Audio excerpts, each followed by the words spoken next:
परम आदरणीय, परम पूजनीय, विश्व वंदनीय संत शिरोमणि जगत गुरु रविदास जी महाराज,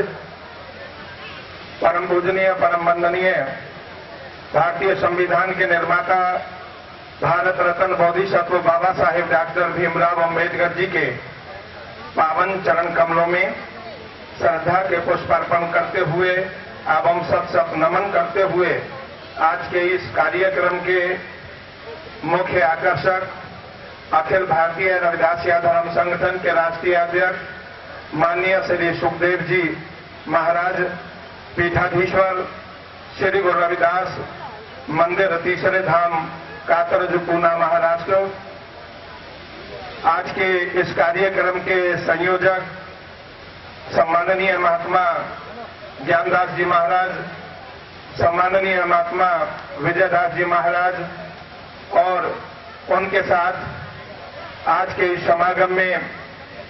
अनेकों हमारे पूजनीय संत महापुरुष जिन्होंने भागीदारी की, उन सभी को सादर नमन करते हुए मंच पर उपस्थित मेरी समाज के आवाज को बुलंद करने वाले, मेरे समाज को एक अच्छी दशा देने वाले, मेरे समाज के सम्मानित सभी प्रबुद्धजन, राजनीतिक जन, मैं आप सभी को आज के इस कार्यक्रम में पंडाल में उपस्थित सभी धर्म बंधुओं को, माता और बहनों को भगवान गुरु रविदास जी के 640वें प्रकाश पर्व की, जन्मदिन की हार्दिक शुभकामनाएं देता हूं। और आज आप सभी लोग यहाँ इकट्ठा हुए, इसके पीछे इस महापंचायत का, महासम्मेलन का एक लक्ष्य है, उद्देश्य है। और जब कोई कार्यक्रम अपने लक्ष्य से भटक जाता है, अपने उद्देश्य से भटक जाता है, तो बंधुओं उसका हश्र यही होता है जो आज हम देख रहे हैं। अभी महात्मा जी के अंदर से जो विचार आए हैं वो ठीक बोल रहे हैं,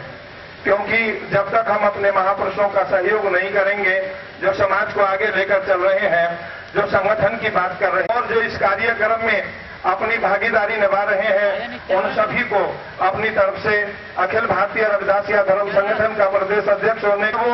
जो भी क्षेत्र हो उस पर हमारे गुरुओं ने अपने विचार रखे।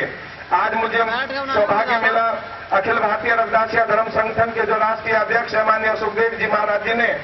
जम्मू कश्मीर से लेकर के कन्याकुमारी तक, आसाम से गुजरात तक इस भारत देश के 22-23 प्रदेशों में मुझे मौका दिया गया अपने इस रविदासिया कौम के बीच में जाकर के अपने गुरु और बाबा साहेब डॉक्टर अंबेडकर जी के पैगामों को पहुंचाने का।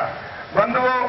जब हम ही अपने बाप को भूल जाएंगे तो हमारी औलाद हमको एक दिन जरूर भूल जाएगी। अभी मेहरा साहब आपके सामने अपने विचार रख रहे थे और वो पंजाब की घटना आपको बता रहे थे। मैं समझता हूं पंजाब का ही एक ऐसा महान सपूत इस उत्तर प्रदेश की पावन धरती पर आया जिसने यहाँ के सोए हुए समाज को जगाने का काम किया, और वो थे बहुजन राजा मानवर काशीराम साहब, जिन्होंने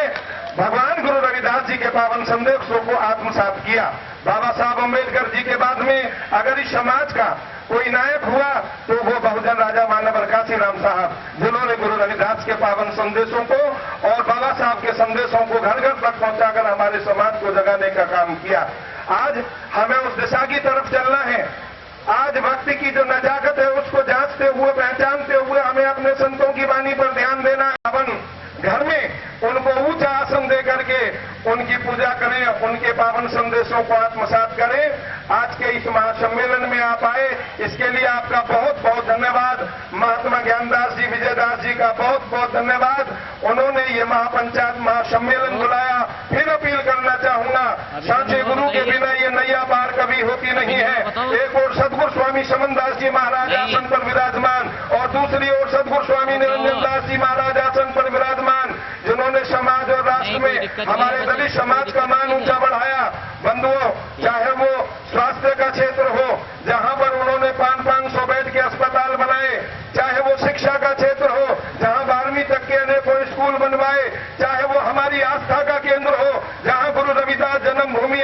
मंदिर बना करके हमारी कौम का मान ऊंचा किया, और चाहे विदेशों में 44 देशों के अंदर भगवान गुरु रविदास जी के भव्य और विशाल ऐतिहासिक मंदिर बनवाए। तो आज का ये दिन मैं समझता हूं हम सबके लिए भाग्यवान, सौभाग्यशाली दिन है। हम बहुत ही सौभाग्यशाली हैं जो अपने दोनों महापुरुषों को, जिन्होंने हमारे कौम को जगाया, हमारी पहचान को उन्होंने